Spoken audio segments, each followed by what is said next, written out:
Hey there, Bill Shirk, the man about the woods. Today is a day for adventure, and Cub has all the Nabisco snacks you need to make sure that adventure is delicious from start to finish. Life is just sweeter when you share Oreo cookies on the trail. Also, when you crunch Ritz crackers at the campsite or rock the boat with rich cheese crispers. Stop a Cub on the way to your adventure. The great outdoors is calling. Be sure you bring the snacks. Hi,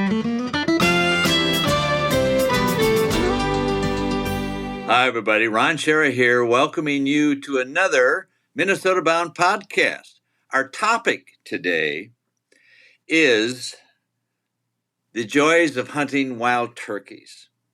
And my special guest, who is very special, I got to say, this guy is on top of the world, is myself. I have been a wild turkey hunting nut for 54 years. I will share with you down the road here my memories of my first wild turkey. But 54 years, I have not missed one chance to hunt wild turkeys in Minnesota or South Dakota Black Hills, where I first was introduced to turkeys. I've been turkey hunting in Florida and Mississippi and many other states. Not as many as I'd like to, but I'll just put it this way: the wild turkey is a fantastic creature, and such a joy to hunt in the springtime. Now I'm talking spring turkey hunting for gobblers only. Such a joy to hunt because you can converse with them. They talk back to you, and if you fool one into coming into you, it's a joy that never gets old. Well, that said, and some of you already know the joys of turkey hunting, and so, but I want to share with you today a little bit of history for turkey hunting and turkeys in Minnesota, and we'll also get into some questions on how to call, how to set up, what to do with what kind of shotgun, things like that. But let's first talk about the bird itself. The wild turkey, as I like to say, is predictably unpredictable. I've seen them run into my decoys. I've seen them totally ignore my decoys. I've seen them answer me like crazy and then walk away. Or I've seen them not hardly answer me and come in like they're on a string. Unpredictable. But the more I've hunted them, the more I've learned also about their social life, and that hens tend to rule the roost often. And so we're going to get into some of that. But you should know turkey has many tools to survive. They're pretty good eating, and coyotes and owls and everybody else know that's true as well. But the turkey has eyes on each side of its head that with just a flick of its head, it can basically see 360 degrees without much trouble. So that allows it to avoid danger. It also travels in flocks, which means there's many eyes looking out for danger. That always helps. They roost in trees, which makes night predators unable to find them for the most part. But there is one night predator that will take them. A lot of people are surprised when I say it's the great horned owl. I witnessed that myself as one time when I was writing for the Star Tribune. I was doing a story about wild turkeys down in the southeast part of Minnesota, and they had some turkeys with radios on them so they could follow them 24/7. And when I got there that morning, the DNR guy said, "Hey, we have one gobbler. He hasn't moved all night, except at 2 or 3 in the morning, his radio jiggled a little bit, but he's still right there." He said, "We're going to go out." So I tagged along with him. We went, and they could hone right in on the radio signal. And there at the base of the tree was the carcass of this gobbler with the radio still on him. He had been attacked by an owl. That's why the radio jiggled at 2 or 3 in the morning. The owl saw him sitting there, flew in, knocked him to the ground, pounced on him, and began to rip his chest open. And that was the end of that gobbler. Now, an owl barely weighs a few pounds. That gobbler was a 23-pound gobbler, no little bird. And a lot of people are surprised that owls could take him, but in the middle of the night, that's very possible. But anyway, they roost in trees, so they avoid a lot of nocturnal predation.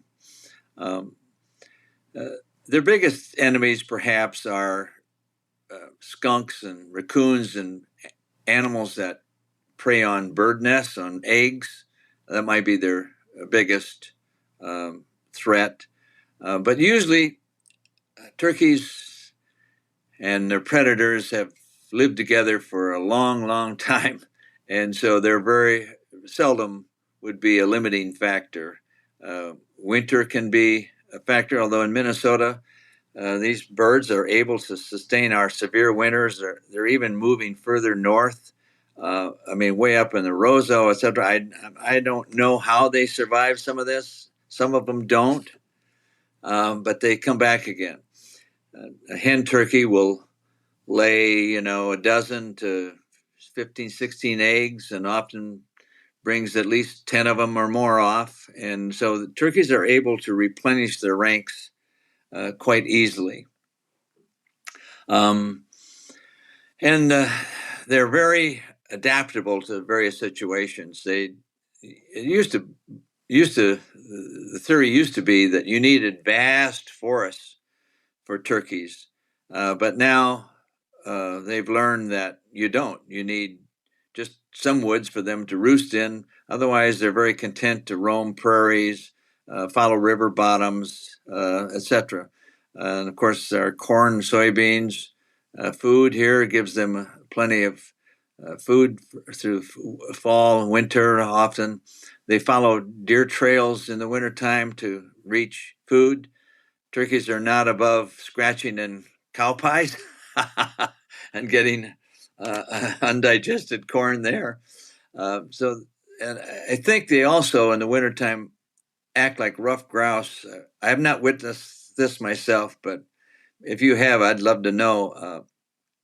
Ruffed grouse, as you know, in the wintertime feed on aspen buds because they can't scratch through the snow either. But turkeys are related to grouse, and I've been told that they have seen wild turkeys up in aspen trees feeding on the aspen buds as well. So that's another way they might survive. Cold doesn't bother turkeys at all. Minnesota did a lot of research on that. 40 below doesn't bother them. They're well equipped for winter. So that's the bird. And I forgot to mention their hearing. Their hearing is phenomenal. We tend to underestimate it all the time. That we think we have to call loud in the woods for a turkey to hear us. That's so untrue. So when I call, here's one of my first tips. When I call, if I'm just getting in the woods, I don't know where a turkey is or whatever. When I start calling, I start very silently, very low volume, because a turkey, they made their living getting together by judging the sound. And if you sound really loud, and the turkey will either say, wow, you should be right here and I can't see you, or it might even spook them. So when I start calling, I call very low volume, knowing full well that a turkey close by could hear me. If I don't hear any, then I slowly increase my volume. All right, so let me explain a little bit why I became such a turkey nut. When I graduated from Iowa State University in 1966, my first job, I was lucky, was to be editor of a magazine for South Dakota Game and Fish Department. And part of my job was to roam the state looking for stories. And one story I was looking for is wild turkeys. So back then we had a wild turkey biologist. He also served as the deer biologist. So he says to me one day, let's go out. I'll show you what spring turkeys are all about. So I got a license and we went out. And anyway, he sent me up one side of the hill and he went up the other. And I heard him calling these turkeys and they were gobbling to him. I didn't know it then, but it's often happened since. They gobble to you and they went the opposite way. Well, the opposite way was where I was at. And here suddenly I'm sitting by a tree and here comes a line of turkeys, first wild turkeys I ever saw.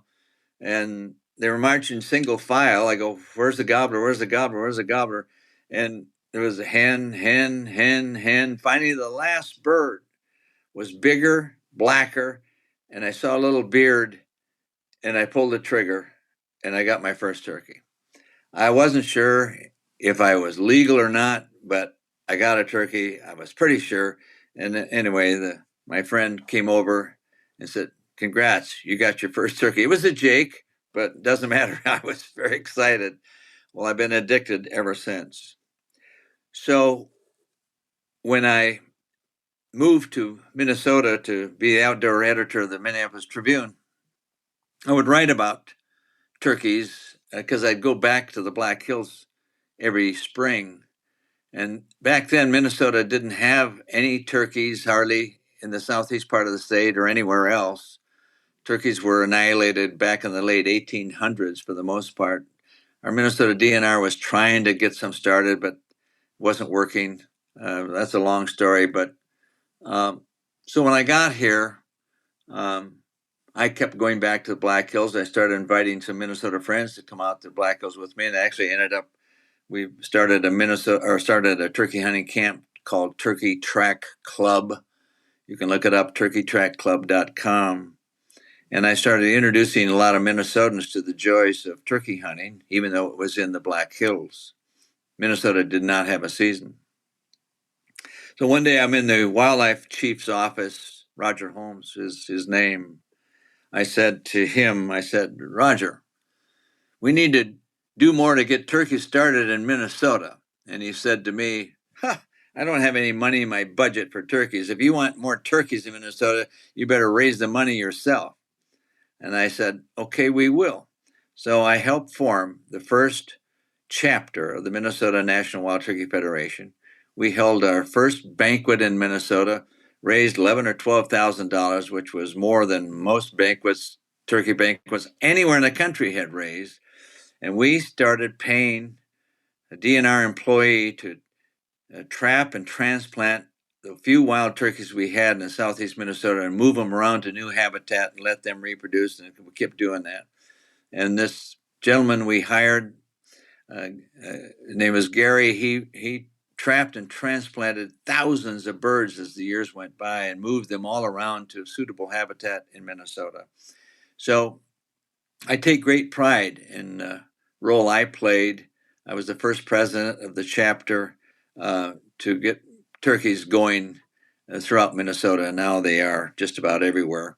As some Edina housewives complain as the turkeys are chasing their kids. But I don't know, turkeys are adaptable. Anyway, so that's sort of the background for Minnesota. Now, of course, we have a great turkey seasons every year. Almost anybody who wants to hunt them in Minnesota can do so. There's licenses can be bought over the counter and whatever. So now we're going to get into some of the some of the tricks I've learned, some of the things I want to share with you about how to hunt that bird.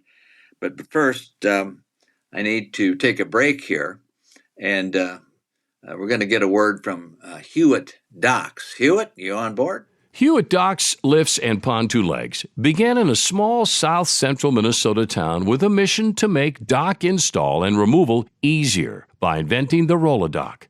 Well, now the company has evolved to provide everything you might need to improve your lake time. In addition to the classic Roll-A-Dock or the new Ultra Dock system, Hewitt offers all-terrain staircases, gangways, canopies, and lifts, along with any accessory you might need.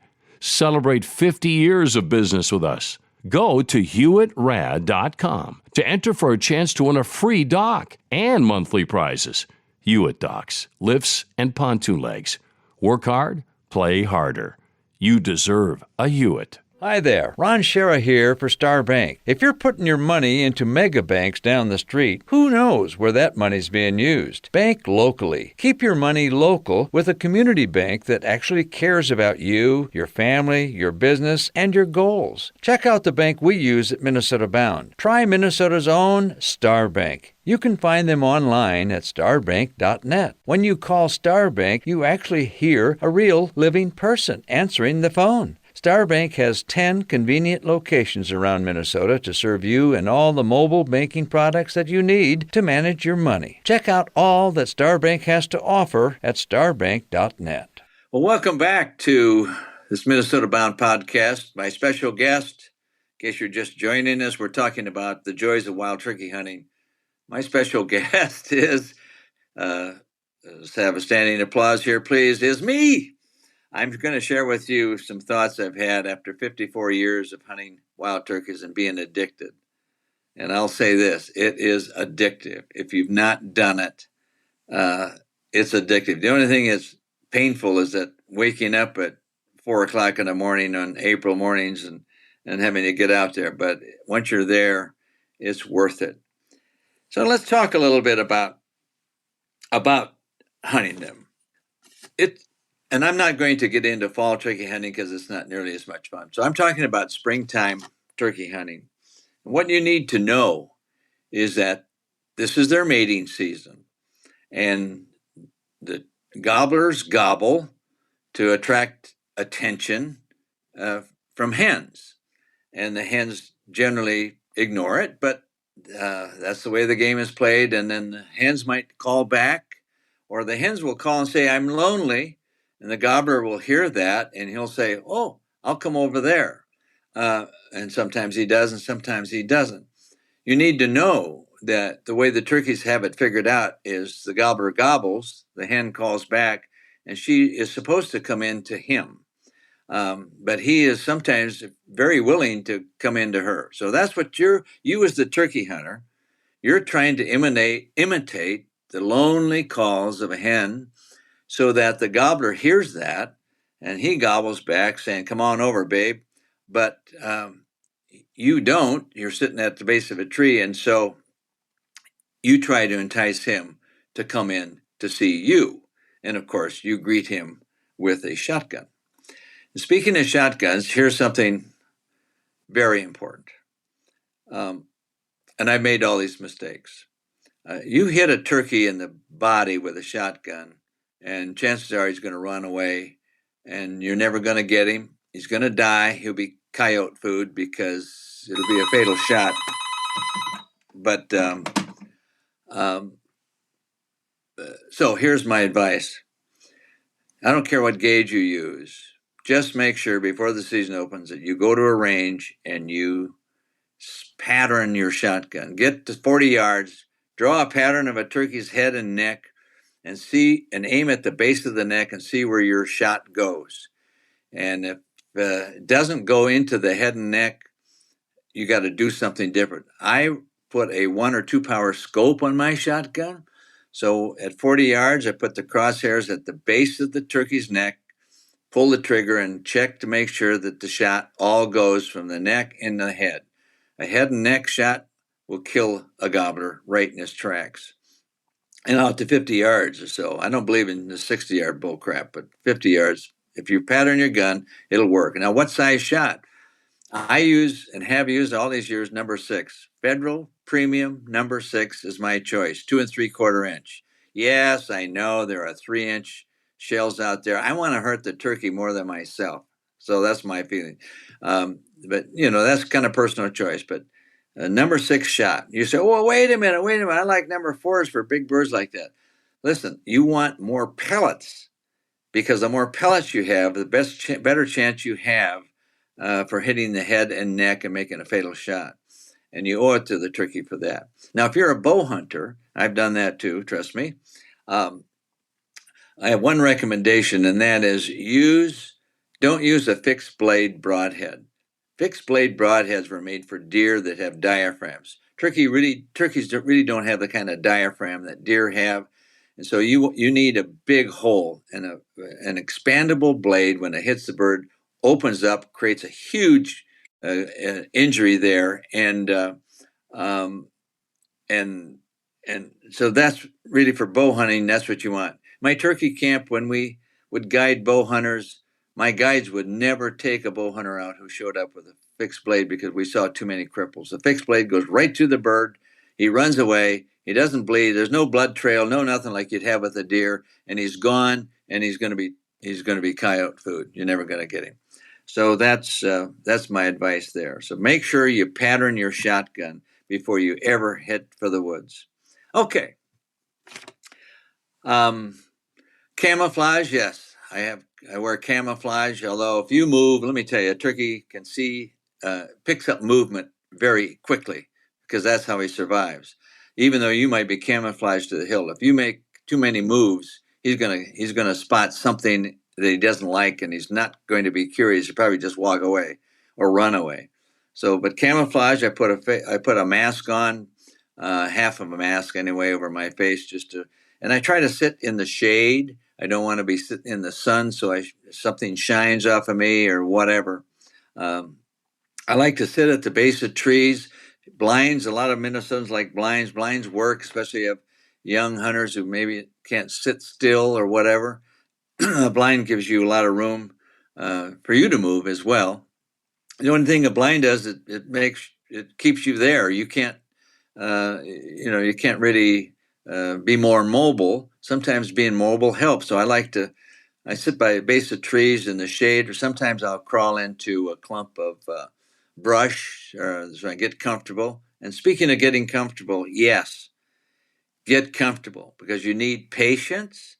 And if you're sitting there and your butt hurts or your back hurts, you got something poking you, whatever, that's not good. You'll lose your patience. So make sure you're comfortable. I always carry a little butt pad with me and put that down so my butt stays not only dry but comfortable in case there's a thorn there or whatever. I also wear dark leather gloves, because in the dark sometimes you're moving through brush and you don't want to put your hand in something's full of thorns, whatever. Leather gloves prevents that. And when I do shoot a turkey and he falls and starts flopping, I run out there real quick and grab him. Something, you grab him by the feet, he's got spurs there. So leather gloves stops you from getting stabbed by spurs as the bird is going through the throes of mortality, so to speak. And I also get out there quickly because I've seen birds get kind of knocked over, almost knocked out, and then get up and run, and you're not going to catch them. And again, they're going to die and be coyote food. And sadly, I've experienced almost all of these things I have told you about. So with that, I think let me talk about, I'll talk about decoys and calling after we take this short break from the Minnesota Propane Association. The Schara family enjoys spending a lot of time outside. Hence, we care what goes into our environment. That's why we support propane, the energy for everyone. Did you know that propane produces fewer greenhouse gas emissions than electricity generated on the U.S. grid? Propane's emissions are 43% fewer. That's a lot. Propane is clean, dependable, and affordable. Plus, it's produced right here in the USA. Let's all do our part to reduce emissions from our homes, cabins, and businesses by choosing propane, the right energy right now. To learn more about propane, the energy for everyone, go to propane.com. Hi, everybody. Ron Schara again here to talk to you about Connecticut. Connecticut water systems. I've had one in my house I've lost track how many years. But I can tell you, I will never take it out. The Connecticut water systems gives you the kind of drinking water and household water you've always wanted, especially if, like me, your house was in a situation where you were getting iron-stained water. That iron-stained water, first of all, doesn't smell too good. Plus, it stains everything. And so that takes a lot of joy out of drinking water. So I had a Kinetico system put in, including a system right into my kitchen sink. And let me tell you, my Kinetico water now, not only for washing clothes or whatever, my Kinetico water is perfect for drinking. So I guess what I'm saying is Kinetico solved my water issues. It's high tech, doesn't take much salt, doesn't take any electricity, and you should check into it. So check into Kinetico. And trust me, you'll never regret it. I haven't. If you're an avid outdoor enthusiast like me, then odds are good you have toys and equipment that you need to haul. Aluma Trailers, well, they've got you covered. Their trailers are built by a hardworking team in Bancroft, Iowa, right here in the good old USA. They have models for nearly any and every hauling need, from ATV and UTV trailers to utility, snowmobile, motorcycle, car trailers, and even fully enclosed trailers like mine. Trust me when I say Aluma Trailers tow like a dream. They are constructed out of lightweight, strong, corrosion-resistant aluminum, and they are 100% maintenance-free. Plus, they come with an industry-best 5-year warranty. Visit alumaklm.com to find a trailer that fits your needs. For everything that gets you outdoors, Aluma Trailers will help you get there. All right, back to one more portion here of Talking Turkeys.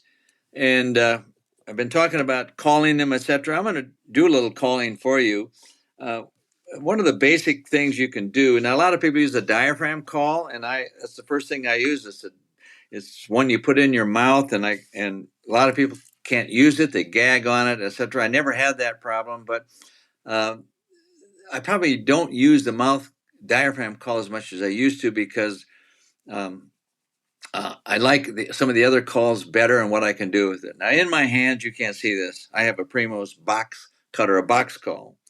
And I like this one because of the various sounds I can do with it. And I'm going to demonstrate some of that to you. But part of the box call, you have to remember to keep it tuned with soft carpenter's chalk on the blade and edge. So if it gets too shiny, it doesn't sound so good. But before I start talking about that, you want to listen to what real hens are doing.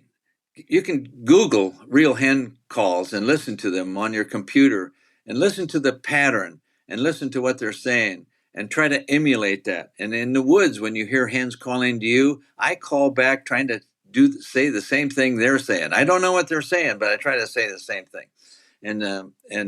So that's the first lesson. Listen to what the real hens are saying. And here's some examples. So here's just a yelp. Basic yelp means, hey, where are you guys?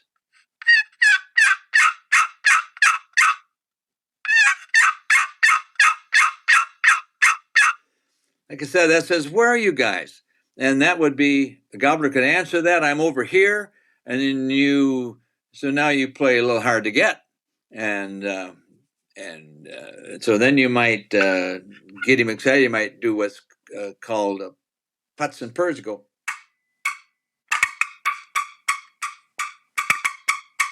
That gets the gobbler real excited. So something's happening over there.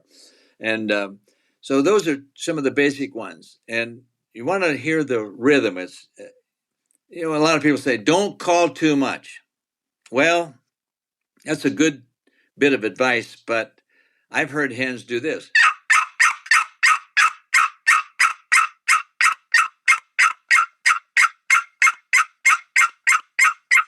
Now somebody will say, oh my God, that's calling way too much. Hey, if the real hen can do it, I can do it. So I don't think there's any rule about calling too much. There is a rule about calling too loud. So remember, I mentioned that earlier, calling too loud. So that's the box call. You can do lots of things with it. You can do a little purr. And so I'm contented here. I'm just feeding. Everything's fine. And so that's, I carry a box call with me all the time. And the only problem with a box call, it takes two hands to use. which isn't really a problem if you're hidden well and you're not going to use that when the turkey comes in. Often, if you know he's coming in, you just stop calling because he's going to come looking for you. And when the gobbler answers you, he knows exactly where you're at. So don't worry about that. So if you know he's coming, you can tell by his gobble got closer. You can still just be quiet after that because he's going to say, okay, I'm looking for you. Now, one of my favorite type of calls to use is called a slate or glass slate call. And I use it a lot because I can do all kinds of tricky talk with it. I've got a Cody, one here in my hand at the moment. And I also have a stone. Now with the glass calls or the slate calls, you got to rough them up. You hear that? I'm roughing up just half of my glass slate here so I can get the right sounds. And on a slate, if you buy one, you got to check it out because there'll be a neat spot somewhere on the slate that sounds better than other parts of the slate. You just have to experiment with it. Then I mark it somehow so that I can always find it again. So here's the slate. Do some of the basic yelp here.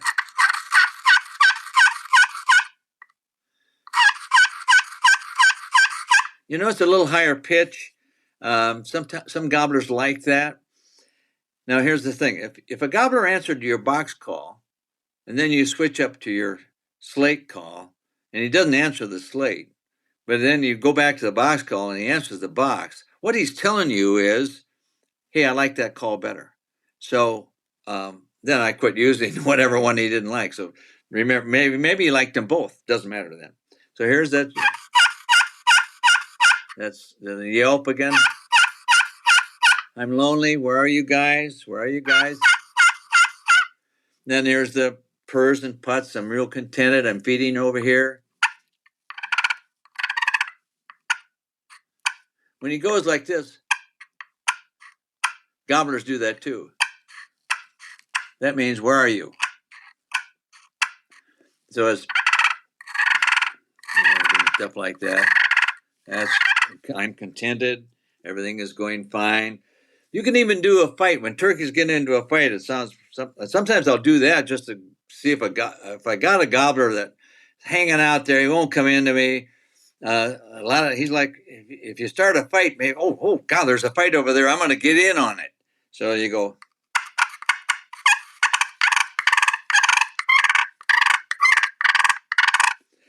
So usually it doesn't work, but it's fun to try it and see how the turkeys receive your fight calling. Like I said, you don't want to call too loud. And now I have a gobbler call. I don't have one here with me. I use a gobbler call very sparingly. So you say, why would that be? Because I don't want. I don't know if there's any other hunters out there, and I don't want to sound like a gobbler or have somebody sneaking up and I don't see him and he sees my shadow against the tree and says, there's the gobbler. Boom. Turkey hunting can be very dangerous if you're sounding like a gobbler and you have a hunter out there who's too excited and doesn't really know what a real gobbler sounds like. Anyway, I only use it sparingly and only if I'm pretty sure I'm the only one in the woods. So there's an old saying, you can call many gobblers and only a few come in. But when one does, it's literally one of the most exciting moments you can ever have in the woods. Remember, hunt fair and square. Some states allow rifles. I would never use a rifle because you're missing out on seeing that bird come in. And when you're successful, it's a memory you'll always have for the rest of your life. I could go on, but I think my time is up here. So I do want to thank you for listening to me. And if you're going to try turkey hunting, the best of luck to you. If you're like me and can't wait for another spring turkey season, then the same to you. So have to thank Oreo Cookies here and Ritz Crackers for being sponsors. Minnesota Propane, Hewitt Docks, Connecticut, and my favorite bank, Star Bank. And remember, introduce the kid to the great outdoors. Take them turkey hunting. I'm Ron Schara. Thanks for listening.